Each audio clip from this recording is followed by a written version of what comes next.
Welcome to the HR Community Podcast. My name is Shane O'Neill, founder of Civitas Talent, the HR and HSC recruitment community.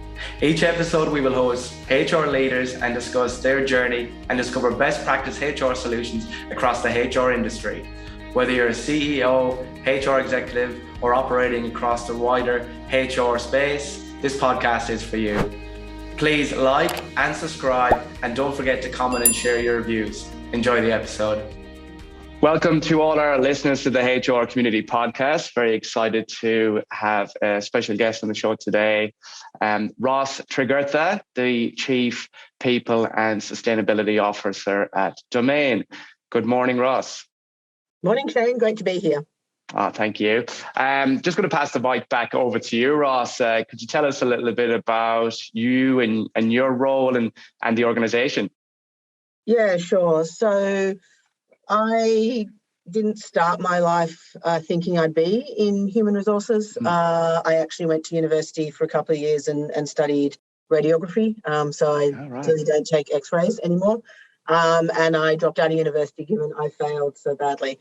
I then found this career in terms of what I wanted to do and returned to university and did, reasonably well.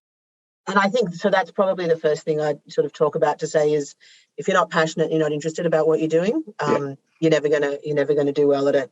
So I've been really fortunate and privileged in my career and had some really great and interesting roles that have led me to Domain. So Domain is a property marketplace. We support a range of different customers in terms of listings from a consumer perspective, agents who are posting their listings, to governments to banks who we sell and sell data to. And then we also have agent solutions where we are providing various different SaaS solutions into agents to help them do their job in half the time. And we also have a Domain Home Loans branch as well. So quite a unique set of offerings across the property lifecycle. My role is, as you said, the Chief People and Sustainability Officer. So that includes all things people and culture that most people would know, including payroll. So payroll sits with me, not with finance in Domain, which, payroll can go either way, but it's here with me. So learning and development, recruitment, all those things, business partnering. And then the sustainability side is essentially owning and leading the ESG, or the environment, social governance aspects of Domain's work in that space. I don't do all the work, but I certainly am the one responsible to report up into the board in relation to those matters and making sure we get an annual report section out and those types of things. Fantastic. And we can come back to some of that sustainability piece in a moment. I'm very interested to hear a little bit more about the background, essentially. So why HR initially? I did see your sort of journey through a lot of media as well from a HR perspective. But yeah, why HR? Why the transition? So I think I was not really sure what I wanted to do after dropping out of university from a radiography perspective. And so I went travelling. So I spent 2.5 years backpacking around the world, as all good young Australians do. I landed in London. I got a job as an administrator in a company. And it was in one of those companies that I got to know the HR team. And I thought, this makes sense to me. I can see the value that this department brings into an organisation. So HR is really about supporting a business to be the best it can be through its people, and trying to help people bring their best selves to work and give them all the best opportunities in the world to bring their best self to work and to contribute to the organisation. And that sparked my interest. And so then I did return to Australia and went back to uni and studied human resources. It then followed that I, secured a role in a really interesting organisation in CSIRO that does a lot of really good work for Australia in terms of its scientific research. And after a period there, it was time for a change, and I ended up in the manufacturing part of Fairfax. Then have had a very long career in Fairfax for 11 years, having sort of 6 different roles in that business, which sort of felt like a new business from almost every year or 18 months, because I kept changing jobs. And then obviously Domain was once a business unit of Fairfax, and it was listed separately on the stock exchange in 2017, and I moved over here in 2018 as their chief people officer. And not just HR, but you would have seen an amazing transformation in the media industry alone, because you would have been down in the trenches. Tell us a little bit about that. I think the really good thing, and the thing that I'm most proud of in terms of from a Fairfax perspective and working there, is that some bold decisions needed to be made by the leadership in terms of the fact that the internet had turned up and the world had been flipped on its head.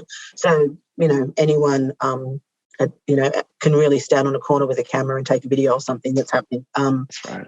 But the organisation recognised the true value of independent, always journalism, and really trying to invest in the journalists and doing the right stories and setting the business up for success. So in terms of working through a transformation project that I did at Fairfax, it did allow me to, ultimately have an impact. It was not an easy project.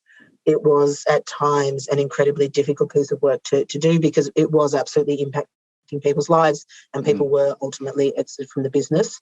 But that project did set the organisation up for success, and did then ultimately lead to the opportunity to merge with Nine Entertainment to now make one of the biggest media companies in Australia.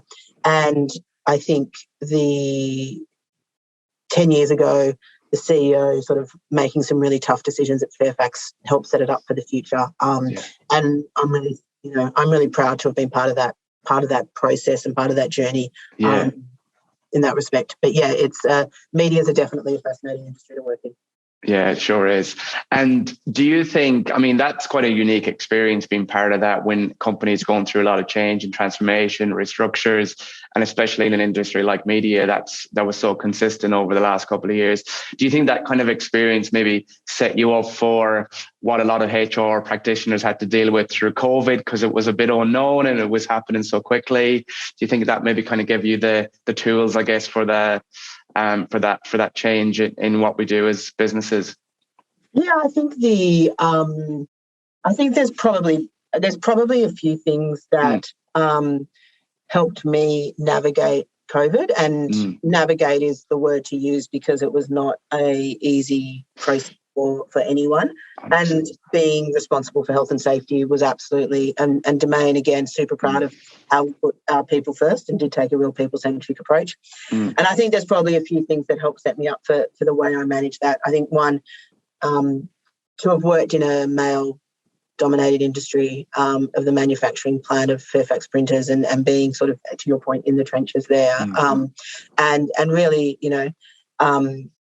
being able to, deal with a range of different challenges there. And one of the general managers said to me once, if you can do HR at a print site, you can do it anywhere. Yeah. Okay. I think that's a fair point.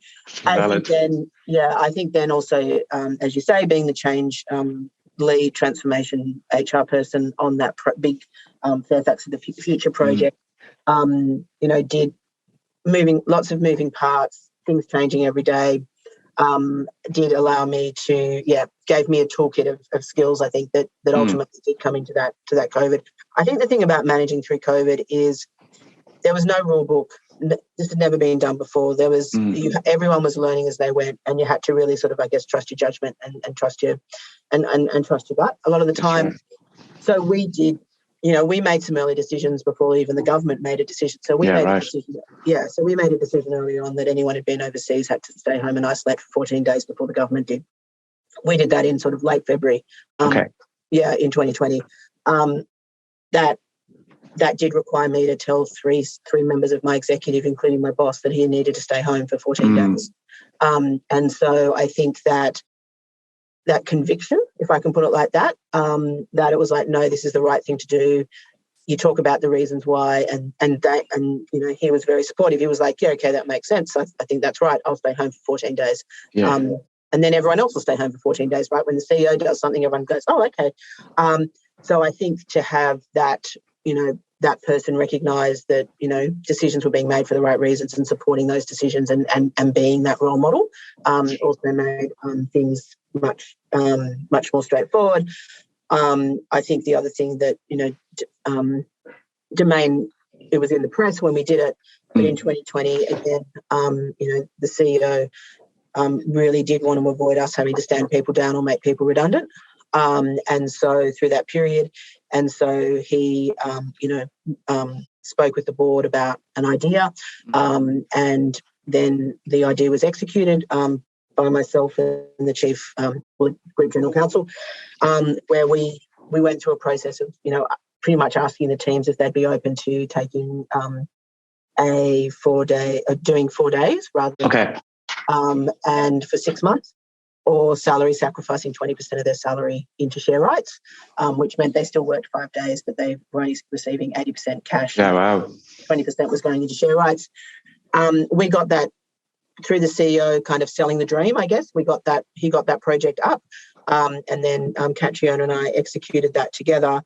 And what that did do over 6 months was help us manage our cash cost base, redundancies and no stand downs.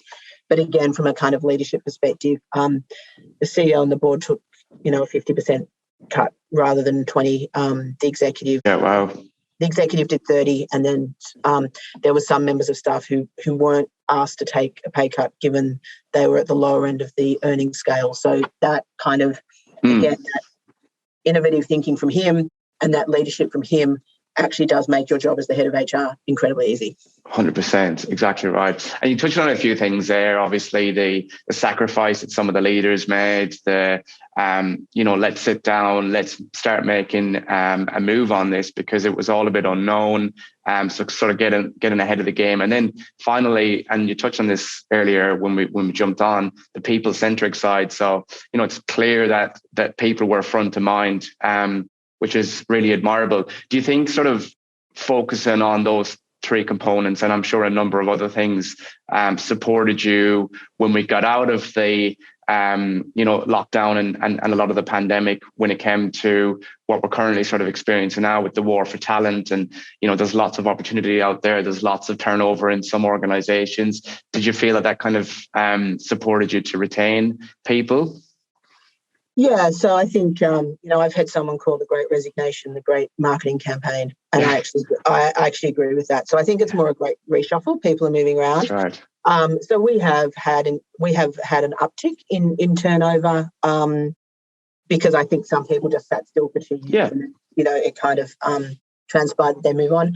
I think we did garner a lot of whether the words to use loyalty or respect or no, actually Domain is a really good place to work. And the grass may not be greener on the, no pun intended, because our brand is green. And I think it did. So we did get an uptick in engagement scores. We did get an uptick in leadership and that people care, the leaders care about people at Domain. So I think there are some people who definitely lived through that COVID experience with us who do go, do I really want to move on? But then I think there are others who have moved on, and they've moved on for the right reasons, whether that be where they're at in their career and it's time to do something different. Someone's tapped them on the shoulder and offered them a lot, more money, and that's totally okay. Yeah. I do think though there's a need for organisations. You can't just keep necessarily paying people sort of more money, and true. I think there are some people in the organisation who genuinely recognise that people centricity and the way we try and do it. We're not perfect, but we do generally try, and that has enabled them to go, yeah, actually, this is a place I want to be. So, I was chatting to someone the other day, and they're like, I don't feel like I'm just a number at Domain. Yeah. In my previous organisation, I felt like a number. Yeah, exactly. And it's really interesting. Yeah, it is. It is. And it's really interesting, especially around the salary component. I mean, pay. As a recruiter, I've experienced a lot of people moving purely for financial reasons. And if that's your motive, good on you. But I just don't think it's sustainable long term. And you can see, people are in a new role for 6 months and they're getting paid, X amount more than they were in the previous organization. But then they miss the culture and the engagement and their manager and all the things that that give you that satisfaction, I guess, in a role. And one of my famous quotes, well, probably not famous, but one of my quotes over the last couple of months has been, you can't put a price on job satisfaction. And I think it's been proven over the last few months with people moving, purely for financial reasons. But that's another topic in itself. Yeah. Look, we talked about a couple of hurdles that we sort of we came through over the last couple of years in HR. And any challenges or any sort of gaps that you're sort of predicting or assessing for the future of HR, Ross? Yeah. So, I mean, are you talking about HR as a profession? Let's look at it as a profession that we could obviously build out from there. Okay. So I think the continuous challenge for HR professionals is, and I think it will continue into the future, is that ability to balance the needs of the business with the needs of the employees. And you walk a fine line, and you need to know when you need to go into bat for kind of either side of the piece. I often say to people, if the reason you get into HR is to help people, you are in the wrong profession. You should be a nurse. Nurses help people. HR is really about business success, and through business success is driven by people success. So how do you help people be successful, and then that ultimately make organisations successful? I do think as well, from a profession perspective, there's a real need to understand risk and manage risk. And so to be able to do that, you really need to understand the business strategy and get into the kind of what is the business strategy, and then how do you build the people strategy underneath that. People strategy sitting to the side of a business strategy makes no sense, and your people strategy will fail time and time again because it's not actually fundamental to the business. So you need to understand your context. So if you don't understand your context as an HR practitioner, then you're never going to ultimately be as successful as you could be. I think as well, from a HR perspective, is that and I think this is probably not just in HR, I think it's probably across multiple different professions at the moment, going back to this great reshuffle, is that people are so fearful of losing staff that sometimes they make decisions that they may not have made 5 years ago. Yeah, okay. Either through paying someone more money or changing someone's title. And I do think that HR has a barometer measure to play for organisations to not set people up to fail. So, I've seen on LinkedIn people's, titles changing every 5 minutes, and I'm like, oh, wow. Like, seriously, I would not be moving someone through sort of title changes so quickly, because ultimately the expectation's different. So if you're a more junior staff member and you've got a more junior title, people aren't going to expect as much from you, and they're going to give you the space to fail and the space to learn and the space to grow. The minute you put a more senior title on someone, and if they're not ready for it, then you're actually doing them a disservice. Right. And I do think HR needs to start playing a much better barometer role in the organisation of having really tough conversations with leaders and saying, what are you doing? What you're trying to do here is save yourself some pain by this person who it might be the right time for them to move on or go somewhere or do something. But you're being selfish by trying to keep this person here by giving them this brand new title. But actually, in fact, you shouldn't give them that brand new title because you're actually setting them up, or giving them some more money because you're actually setting them up to fail. What you should actually be doing is having the right and respectful conversation with them from a career perspective to say, hey, you've done amazing work for the last 2 years. You're now ready for your next step. I can't give you that next step. And therefore, what I'm going to do is help you find your next step and send you well on your way. But you know what? In 5 years, you might come back to us having had some different experiences. So I think there's got to be a different way of HR should really start be trying to think about things differently and how do they support the organisation in different ways. Again, people who you shouldn't be in HR if you want to be liked by everyone. Yeah. Because 9 times out of 10, you're always going to upset someone, and you've got to be okay that you upset people.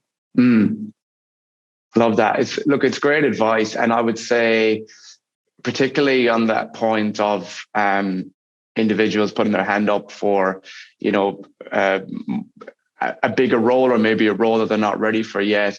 So crucial to have that conversation with them now. And like you say, if it's said in the right way and you sort of set them up for success elsewhere, the likelihood is that if that said senior role comes up in the future, that they may come back. But it also creates that kind of professional relationship where, okay, that person's been honest with me, they've been open with me, I'm not ready for it here, or it's not available here, and I can go and explore it elsewhere.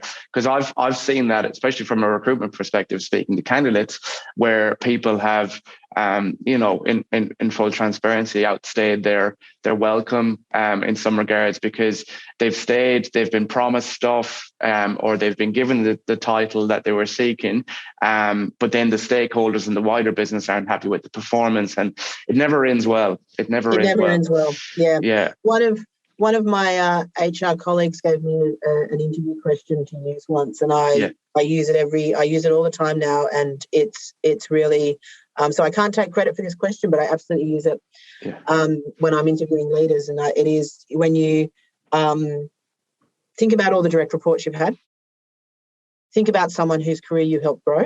Where are they now? If I looked them up on LinkedIn, and if I called them, what would they say about you? I love that. Really, it's a great question. And really good leaders should be able to give you 4, 5, 6, 7, 8, 9, 10 examples, depending on, how many direct reports they've had over the years, where they can say, oh, yeah, this person's now X at Y. If you rang them, they would talk about how great I was, how I grew their capability, how I helped, develop their career. And so I think that, that's a sign of really good leaders. Yeah. I really like that question. That's a great one. And I'm sure a lot of people are going to start scribbling that one down for future interviews. I can't take credit for it. Belongs to Nikki Brown. Nikki Brown. Thank you, Nikki. Ros, a couple of last questions for you. So some of our listeners include upcoming or aspiring HR leaders. What would be the advice that you would give some of these aspiring or to-be HR leaders? And I know we touched on this a little bit in our last conversation, but what would be your sort of top 3 tips for any aspiring leader looking to work their way up through the HR ladder? Always say yes. So if an opportunity is provided to you, always say yes and take those opportunities. Genuinely try and do different things. And so yes, whilst I spent 11 years at Fairfax, I was incredibly fortunate to have almost 6 different jobs in that time. So experiencing different projects and doing different things. The ability to, as I like to say, stay the course or hold the line, and not be. The way I describe it is this: in an organisation, your HR team is your family, and the business are your friends. And sometimes you're going to piss your friends off. Yeah. But you know that you always have the support of your family. That's so right. It's really important from an HR practitioner perspective to make sure that their family, so their peer group and their HR cohort, are in their camp and in their, are there for them, because the broader business are the friends. And sometimes, and so the relationships within the making or having really good relationships with your HR colleagues is really, really important, because ultimately they're your support crew. And I think the other thing in terms of from an HR practitioner wanting to be an HR leader is, again, you can use different analogies, but someone gave me this analogy was, if you think about a Formula One race car, right? Yeah. I'm not into racing, but it's a really good example of where, if you think about it from that pit crew perspective, everyone has a part to play right. in that pit crew, and those cars get in and out of that pit like within 30 seconds almost. Seriously, yeah. And that's because everyone knows their job and everyone works really well together. And so, have I mastered this? Absolutely not. So I think also a little bit of humility. You're never going to be a perfect person all the time. No one's superior to anyone else.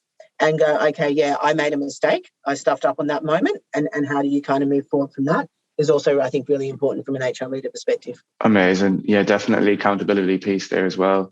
Love that. Look, thank you so much for your time. Just a couple of very quick questions for you, Ros, just as we wrap up. And some of these questions I like to do with every guest. Most influential person in my life? Yeah. I'm going to have two. Okay. I would say that my boss at Fairfax Media was incredibly influential over me in terms of how she grew, supported, developed me, from a professional perspective. He passed away in 2009, but my father, because now I look at myself in the mirror and go, oh my God, you are your father. And so he clearly had influence over me because I have turned into him in some aspects of my life. I love that. Best lesson learned? It's okay to fail. Yeah. So walking away from university as a university dropout, I'm really proud of that, and I love to tell the story because it's okay to fail and move on in life. Yeah, absolutely. Office, work from home or hybrid? What's your preferred model? I hated working from home before COVID. During COVID, I learned to love it. So I'm now a hybrid worker. I'm in and out. Same. I love it. Who do you inspire? You'd have to ask other people that question. I've got no idea. Well, I'm sure we'll find out once we publish the episode. What frustrates you, Ros?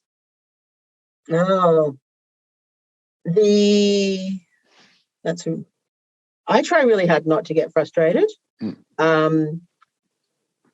I think probably one thing that does frustrate me is when